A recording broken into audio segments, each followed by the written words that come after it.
Good afternoon, ladies and gentlemen. Marty Richards here once again with Richland Center Tourism. Today I find myself on Bohmann Drive with our episode of Why Do We Call It That? So Bohmann Drive, we've got to really backpedal and start prior to the turn of the century. Originally this area and the roadway was known as Dog Patch. Pretty self-explanatory. There were a lot of dogs that lived in the area. The canine population was pretty heavy, pretty big, so it was known as Dog Patch. Well, then, turn of the century, in the early turn of the century, there was a meat packing plant called the Kaiserman Meatpacking Company that existed right behind me, actually, where Schreiber Foods today sits.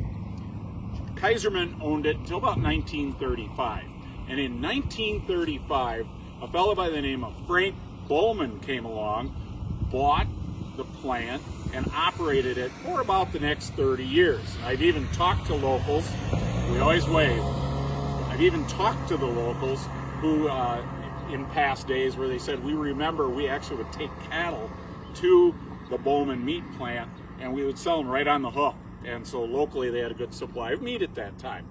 Well, that operated, it was approximately 30 years, and then it was sold to a group that turned it into the Elm Grove Dairy. Well, Elm Grove Dairy supplied a lot of local homes with, they deliver milk right to the door in returnable bottles, and a lot of the local schools.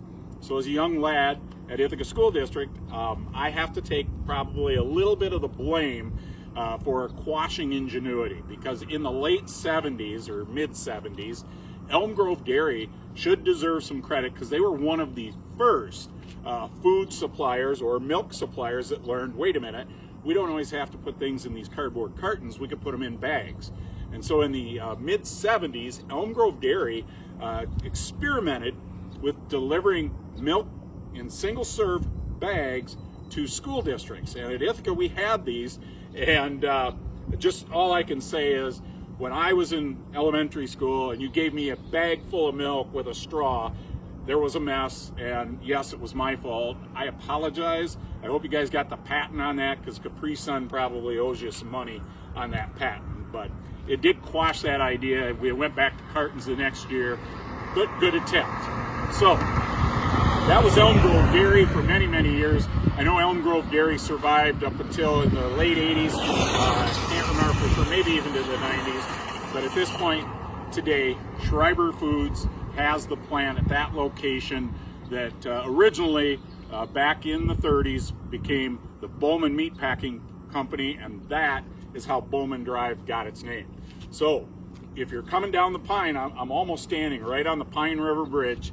If you come down on a kayak and go under, or right behind me is the Pine River Bike Trail as well. If you come across and you come through, you'll cross Bohmann Drive. Now you know why we call it that. Okay? So, ladies and gentlemen, I hope you enjoy the weekend. Have a great Saturday and Sunday. The weather forecast looks fantastic to enjoy our outdoor sports. So get off the lawn chairs and get going. But thank you for joining us again. I'm Marty Richards with Richland Center Tourism. Have a great weekend.